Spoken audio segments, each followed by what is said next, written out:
Melanjutkan chapter berikutnya.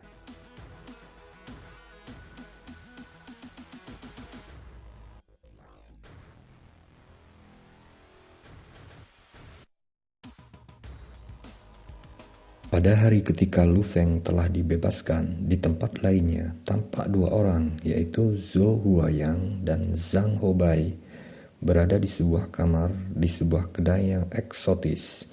"Saudara Zhou, apakah ada yang salah? Kamu memanggil aku sini pagi-pagi sekali," Zhang Houbai berkata dengan suara pelan. "Apakah pekerjaanmu ada hasilnya? Jika kamu melakukannya, maka yakinlah, Saudara Zhou sama sekali tidak ada masalah dengan bagian uangnya." Zhang Houbai menantikan apakah lengan dan kaki Lu Feng telah patah atau tidak. Zhang Huayang duduk di sana dengan wajah muram, tidak mengatakan apa-apa. "Saudara Zhou," Zhang Houbai merasa ada yang aneh dengan suasana hatinya, dan dengan tenang berkata, "Saudara Zhou, mengapa kamu tidak mengatakan apapun?" Zhang Houbai, "Betapa kejamnya. Kamu lelah hidup dan mencoba menyeretku bersamamu." Zhang Huayang menatap Zhang Houbai dengan dingin. "Apa yang aku lakukan?" Pikiran Zhang Houbai kosong saat dia dengan gugup berkata, "Saudara Zhou, ada apa? Katakan dengan jelas." Zhang Houbai tahu ada sesuatu yang salah karena sikap dan wajah Zhou Huayang, tapi tidak tahu persis apa yang terjadi. Zhou Huayang menarik nafas dalam-dalam dan berkata pelan, "Zhang Houbai, kamu menyuruhku untuk mematahkan kaki dan lengan Lu Feng, kan?" "Ya, memangnya kenapa? Ada apa?" Zhang Houbai berkata sambil menganggukkan kepalanya. Apa?" Zhou Huayang berkata dengan dingin sambil mencibir. "Lu Feng yang ingin kau hadapi adalah calon petarung." "Calon petarung?" Zhang Houbai benar-benar kosong untuk sesaat. Kesunyian. Ruangan itu benar-benar sunyi. Wajah Zhang Houbai pucat dan dia duduk di sana tanpa bergerak sedikit pun. Bola keringat terus-menerus keluar dari dahinya. Zhou Huayang tertawa dingin di samping sambil meminum tehnya, tidak mengatakan apa-apa. Bagaimana ini bisa terjadi? Perasaan cemburu, iri Zhang Houbai benar-benar hilang. Satu-satunya perasaan yang tersisa adalah ketakutan. Keluarganya memang kaya, jadi dia jelas mengetahui tentang hak istimewa seorang calon pejuang. Bagi dia, untuk mengirim orang dan mematahkan lengan dan kaki seorang calon pejuang, mereka dapat menuntut balik melalui agen keamanan kota Jiangnan dan bisa menahannya. Begitu dia memasuki agen keamanan, hidupnya akan hancur. Tidak, wajah Zhang Houbai benar-benar pucat. "Kamu akhirnya takut juga dan tidak bisa berkata-kata apa-apa, kan?" Zhou Huayang dengan marah membanting cangkir ke atas meja, berteriak, "Bajingan, jika kamu ini benar-benar ingin mati, maka jangan menyeretku bersamamu. Seorang calon petarung, kamu mengirimkan aku untuk mematahkan tangan dan kaki calon petarung. Jika dia melaporkan ini ke badan keamanan, aku juga dalam masalah besar." Zhou Huayang dengan marah mengatupkan giginya. "Saudara Zhou, apa yang harus aku lakukan?" "Apa yang harus aku lakukan?" kata Zhang Houbai. Aku tidak ingin ditangkap oleh agen keamanan. Katakan padaku, apa yang harus aku lakukan?" "Badan keamanan. Bagi warga biasa, itu adalah tempat yang misterius namun sangat mengerikan. Jika kamu ditangkap oleh mereka, hidup kamu praktis akan berakhir." "Oh ya, Saudara Zhou, apakah kamu mengadukan aku?" Mata Zhang Houbai berkedip. Jika saja Zhou Huayang tahu bahwa Zhang Houbai mengirimnya untuk melakukan ini, maka dia masih memiliki harapan jika dia tidak dibohongi. "Apa yang kamu pikir? Kamu bajingan." Zhou Huayang dengan marah berkata sambil berdiri dan menunjuk Zhang Houbai. "Orang-orang pemerintah menginterogasi aku dan aku masih tidak berani mengatakannya. Jika tidak, maka aku akan mati untukmu." Zhang Houbai membeku. Memang jika Zhou Huayang tidak mengatakan yang sebenarnya, maka dia akan berada dalam masalah besar. "Aku hanya datang dan memberitahumu ini karena kita telah bersama selama bertahun-tahun. Setidaknya kamu akan tahu apa yang terjadi ketika kamu ditangkap oleh agen keamanan." Zhou Huayang mulai mencibir. Aku menyarankan kamu untuk kembali dan mendiskusikan ini dengan ayahmu. Ayahmu memiliki lebih banyak koneksi. Jika dia pasti memiliki peluang lebih tinggi untuk melakukan sesuatu tentang ini dibandingkan denganmu. Baiklah, aku akan pergi duluan. Aku sudah membayar tagihan, jadi kamu tidak perlu membayarnya. Setelah mengatakan itu, Zhou Huayang langsung membuka pintu dan berjalan keluar. Hanya Zhang Houbai yang tersisa sendirian di ruangan itu. Bagaimana ini terjadi? Zhang Houbai duduk di kursi dan menggelengkan kepalanya. Dia panik, masih tidak percaya apa yang terjadi. Bagaimana dia bisa menjadi calon petarung? Sebelum ujian sekolah menengah, ia hanya memiliki kekuatan tinju 800 kg. Hanya dalam beberapa hari ini, bagaimana dia menjadi seorang calon petarung? Tidak, aku tidak ingin ditangkap oleh agen keamanan. Ayah, aku harus pergi mencari ayahku. Zhang Houbai berlari keluar dari rumah teh itu dengan wajah pucat dan berlari pulang secepat yang dia bisa. Waktu lalu di rumah, Zhang Houbai duduk di sofa ruang tamu dengan kedua tangan terkepal dan tubuhnya gemetar. Krek, pintu dibuka. Houbai, apa yang kamu memanggilku dengan begitu mendesak? Dan kamu bahkan mengatakan jika aku datang terlambat, kamu akan mati. Zhang Zilong buru-buru lari pulang dari perusahaannya. Ketika dia melihat raut wajah putranya, dia merinding ketika dia berpikir, tidak bagus, anak ini Houbai pasti terjebak dalam sesuatu yang besar. Ayah, aku dalam masalah besar. Zhang Houbai mengangkat kepalanya dan menatap ayahnya. Hanya beberapa kata sederhana itu, kata aku dalam masalah, membuat hati Zhang Zilong menjadi dingin. Katakan padaku apa yang sebenarnya terjadi. Katakan secara spesifik dan jangan tinggalkan apapun. Katakan semuanya dengan jelas. Ekspresi Zhang Zilong menjadi serius. Meskipun dia tahu ada masalah, dia tidak panik. Dia memang bertahan selama periode Grand Nirvana. Jadi hal-hal seperti apa yang belum pernah dia lihat sebelumnya. Dia telah melewati asam garam kehidupan yang banyak. Zhang Houbai menarik nafas dalam-dalam. Seperti ini, terakhir kali di kebun kami, sebuah perusahaan renovasi datang untuk memindahkan furniture kami. Dari awal hingga akhir, Zhang Houbai tidak menyembunyikan apapun dan mengatakan segalanya. Kamu benar-benar mencoba memukuli seorang petarung? Zhang Zilong menatap. Aku tidak tahu, ayah. Ketika Zhang Houbai melihat ayahnya menatap seperti ini, dia panik. Jika aku tahu, maka bahkan jika kamu memukuli aku sampai mati, aku tidak akan melakukannya. Zhang Zilong menarik nafas dalam-dalam dan tanpa berkata apa-apa, mengeluarkan ponselnya untuk menelpon. Bip, bip, suara berbunyi. Suara ini berasal dari ponsel Zhang Zilong. Zhang Zilong tidak bisa menahan diri untuk tidak mengerutkan kening. Apa yang terjadi, ayah? Zhang Houbai bertanya. Aku menelpon pamanmu, tapi dia sedang berburu monster di luar kota.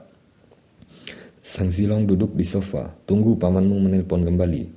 Di luar kota, tidak ada yang tahu di mana monster bisa bersembunyi. Jadi biasanya orang mencari area aman terlebih dahulu sebelum menghubungi orang-orang di kota. Sesaat kemudian, kakak, ada apa? Sebuah suara rendah terdengar. Aku agak sibuk sekarang. Masalah kali ini besar. Keponakanmu sangat kacau, kata Zhang Zilong. Matanya memerah. Apa yang dilakukan Houbai, kakak? Katakan padaku. Terdengar suara itu datang dari saudara laki-laki Zhang Zilong yang bernama Zhang Zihu. Seperti ini, Zhang Zilong segera mengulangi semua yang baru saja dikatakan putranya. Setelah keheningan singkat, suara Zhang Zihu terbawa. Houbai, bocah ini berani membuat masalah dengan calon petarung. Itu terlalu berani. Oke, mulai sekarang tinggal di rumah setiap hari, Houbai. Jangan menimbulkan masalah lagi di luar. Dan jangan melakukan kontak dengan Lo Feng itu. Oke, paman.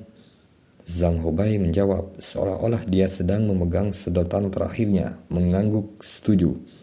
Oke, kalian tidak melakukan apa-apa. Suara dari ponsel berlanjut. Tunggu aku pulang. Bahkan jika agen keamanan datang dan menangkap kamu, jangan lakukan apapun.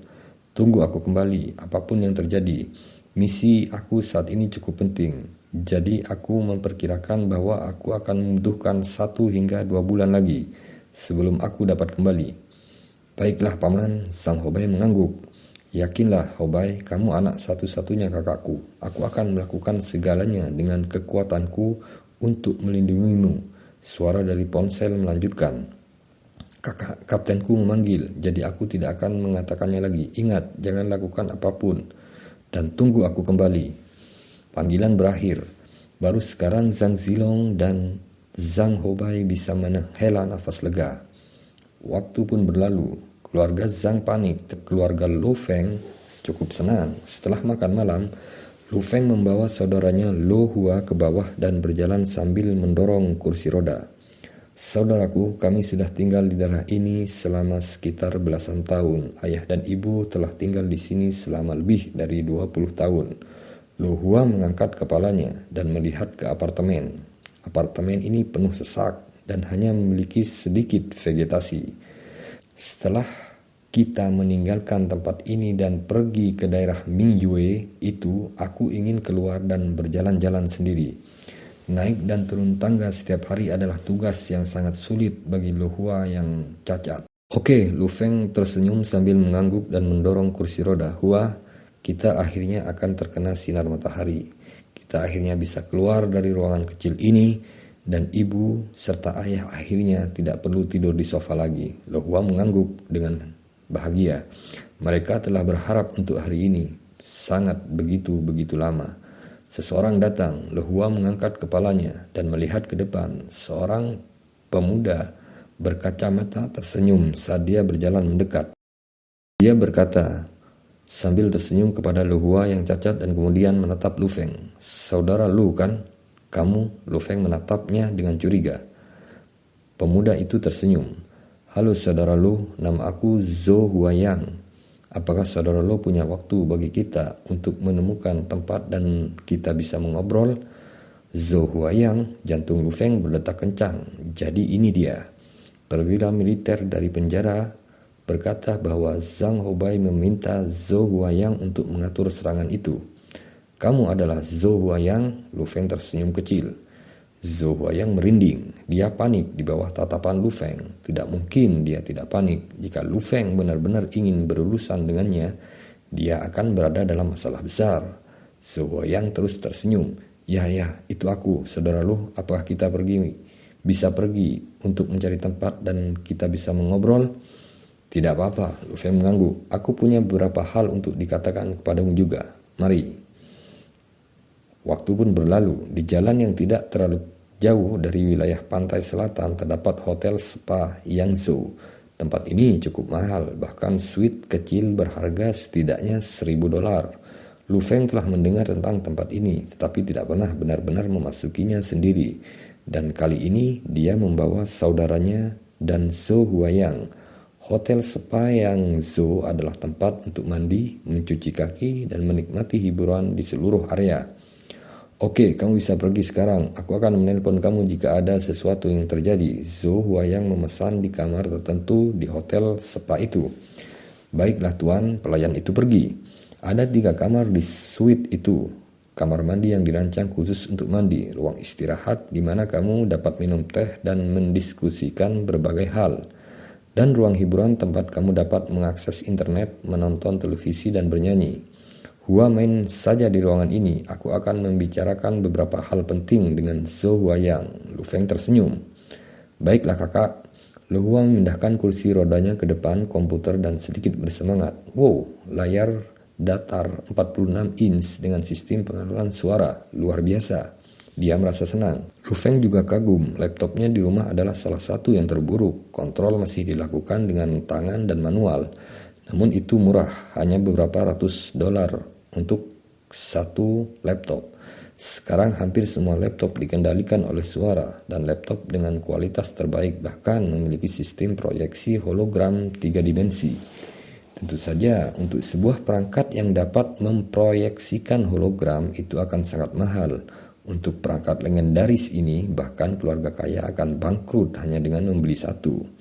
Lu Hua sangat senang menggunakan sistem pengenalan suara saat dia duduk di depan komputer itu, dan Lu Feng dan Zhou Huayang memasuki ruang istirahat.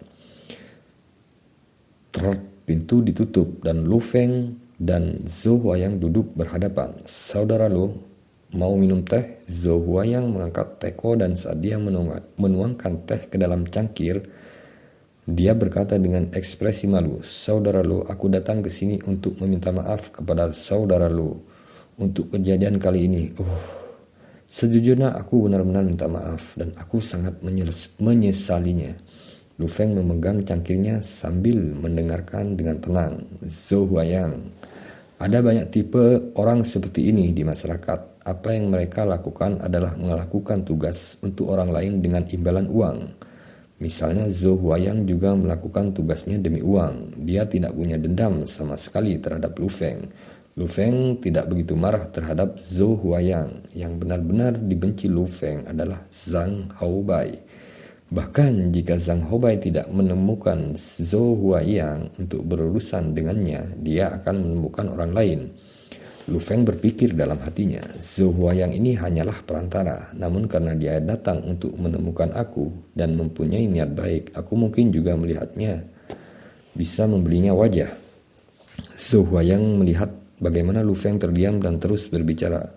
"Aku tidak tahu tentang keadaan ketika aku mengatur serangan terhadap saudara Lu. Itu semua karena Zhang Haobai. Aku melakukannya tindakan bodoh ini. Aku harap saudara Lu dapat bermurah hati dan mengasihi aku." Belas kasihan, Lu Feng mencibir. "Ini hanya hadiah kecil dari aku. Aku harap saudara Lu dapat menerimanya." Zhou Huayang mengeluarkan sebuah amplop dan mendorongnya ke seberang meja melalui Lu Feng. "Ini adalah cek dengan nama saudara Lo di atasnya. Hanya saudara Lo yang bisa mengeluarkan uang ini. Kamu bisa mendapatkan uang dari bank manapun." Lu Feng membuka amplop itu. Dan memang ada cek di dalamnya. Ada tanggal kadaluarsa 10 hari dan ada namanya di atasnya. Bahkan ada nomor identifikasi Lu Feng di atasnya. Tentu saja bagian yang paling menarik dari itu adalah satu baris itu. 1 juta. 1 juta. Lu Feng sedikit terkejut karena ini adalah jumlah uang yang sangat besar. Lu Feng tidak pernah menabung lebih dari 100.000 dolar. Sekarang dolar Cina bernilai lebih. 1 juta sangat banyak, bahkan untuk para CEO. Aku harap saudara Lu dapat memaafkan aku dan membiarkan hal ini berlalu begitu saja. Zhou Hua memohon. 1 juta. Keluarga Lo tidak pernah memiliki uang sebanyak ini sebelumnya, akan sia-sia untuk tidak menerimanya. Aku tahu kamu adalah perantara, jadi aku tidak akan mempersulit kamu. Oke, aku akan menerima uangnya. Lu Feng mengangguk. Dan Zhou Huayang sedikit menghela nafas. Namun mendapatkan uang dari cek agak merepotkan. Bagaimana dengan ini? Buka internet sekarang dan transfer ke akun aku, kata Lu Feng. Tentu saja, Zhou Hua menjawab dengan lugas. Lu Feng mengangguk. Dengan pena di sisi meja, menuliskan rekening banknya dan alamat banknya. "Ini rekening aku dan alamatnya ada di sini. Orang yang membuat akun ini adalah aku." Oke, Zhou Huayang mengambil kembali amplop dan mengeluarkan ponselnya. Melalui ponsel, dia dengan cepat online dan memasuki sistem bank. Segera setelah itu, ditransferlah uang itu dan sukses. Lu Feng merasakan ponselnya bergetar di sakunya dan membukanya. Dia melihat pesan teks yang merupakan pemberitahuan bank dan memberitahunya bahwa saldonya telah meningkat 1 juta dolar. Apakah itu berhasil ditransfer? Zhou Huayang tersenyum. Ya, Lu Feng mengangguk. Zhou Huayang tersenyum. Melakukan sesuatu dengan saudara Lu Feng itu sederhana dan menyenangkan. Di kota yang Zhou ini, jika saudara Lu mengalami kesulitan, jangan ragu untuk menemukan aku. Jika aku bisa membantu, aku pasti akan membantu. Tentu saja, saudara Lu akan segera menjadi petarung, tapi kamu tidak pernah tahu. Jika sesuatu terjadi, mungkin akan lebih mudah jika kita menghadapinya sebagai gantinya. Baiklah, aku akan melakukannya. Jika sesuatu muncul, aku akan menghubungi kamu. Lu Feng berdiri, Zhou Huayang juga segera berdiri. Dan mereka berdua berjabat tangan. Kalau begitu aku pergi dulu. Zhou Huayang tersenyum. Aku sudah membayar tagihan untuk suite ini, jadi saudara Lu bisa bermain sampai besok pagi. Zhou Huayang juga menyapa saudara Lu Feng, Lu Hua, dan kemudian meninggalkan suite itu. Di ruang hiburan suite, saudaraku, apa yang diinginkan pria itu denganmu? Adik Lu Feng tersenyum dan bertanya, sepertinya dia cukup murah hati. Dia datang untuk memberi kita uang. Lu Feng tertawa. Memberi uang? Lo Hua terkejut dan bingung. Lu Feng tidak memberitahu keluarganya tentang peristiwa apapun yang terjadi di penjara, karena dia tidak ingin mereka khawatir. Lu Feng berpikir bahwa karena dia telah memulai jalan seorang pejuang, jalan ini akan dipenuhi dengan cobaan, bahaya, dan kesulitan. Jadi akan lebih baik untuk tidak memberitahu mereka. Ya, Lo Hua. Lu Feng tertawa. Bagaimana dengan itu? Karena Lo Hua biasanya di rumah, dia menaruh minat yang besar terhadap ekonomi, terutama terhadap saham. Jangan meremehkan dia karena dia masih muda. Dia sudah melakukan ini selama 3 tahun. Aku tidak mendapatkan banyak di tahun pertama karena aku mendapatkan sedikit di tahun kedua. Jadi aku mungkin mendapatkan $20.000, kata Lo Hua. Benarkah? Lu Feng terkejut. $20.000 tidak dapat mengejutkan Lu Feng, tetapi yang mengejutkannya adalah efisiensi pembuatan uang adiknya. 4 kali lipat. Ini adalah tingkat yang luar biasa. Tidak banyak, Lu Hua tertawa. Ketika kamu bermain dengan saham, pertama kamu bermain secara psikologis dan kemudian bermain secara matematis. Selama kamu mengontrol posisi kamu dengan baik dan membeli dari tempat yang tepat, orang-orang di balik layar itu mudah dikendalikan. Hanya saja terkadang pasar saham crash yang mempengaruhi faktor psikologis. Biasanya orang menjadi takut dan berhenti ketika mereka tidak menghasilkan banyak uang pada tahun pertama. Kepala Lu Feng kosong saat dia mendengarkan ceramah Lo Hua. Penghasilan uang aku ini tidak banyak. Profesional sejati mungkin bisa mendapatkan sekitar 10-20 kali lebih banyak daripada yang aku dapat dengan menggunakan kontrak. Tentu saja ada risiko besar dalam melakukan itu, dan jika terjadi kesalahan, semuanya akan berakhir. Lo Hua menggelengkan kepalanya saat dia mengatakan itu.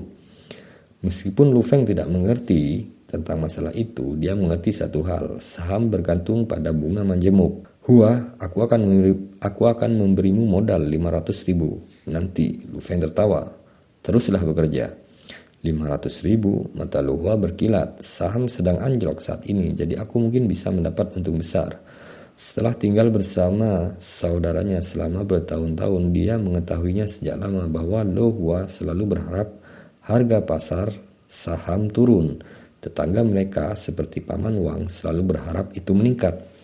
Saudaranya mencoba menghasilkan uang, sementara Paman Wang mencoba mengembalikan uang. Para profesional selalu berharap saham turun. Lu Feng berpikir dalam hatinya. Oh ya kakak, dari mana kamu mendapatkan uang itu? Tanya Lo Hua. Dari pria Zhou Hua yang tadi. Lu Feng tertawa. Kamu bisa menggunakan uang ini. Setelah aku menjadi seorang pejuang, akan ada banyak uang untuk mendapatkan dan memberikan kepada kamu. Seorang petarung biasa tidak menghasilkan banyak, tapi Lu Feng menyadari kekuatannya. Setelah aku lulus ujian tempur, pada tanggal 1 Agustus nanti, aku akan memulai karir pejuang.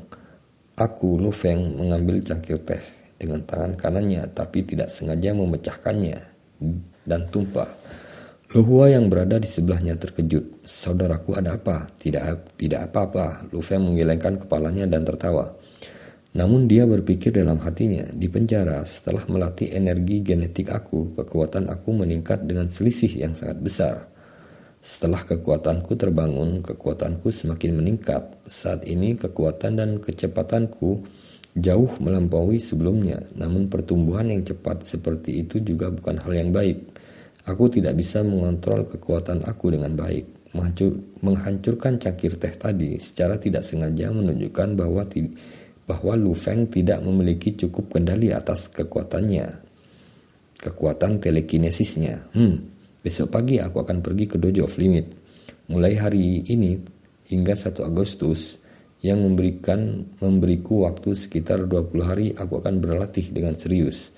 Aku akan melatih dan mendapatkan kendali atas kecepatan dan kekuatanku, sehingga aku bisa mengeluarkan kekuatan aku sendiri lebih banyak, pikir Lu Feng pada dirinya sendiri.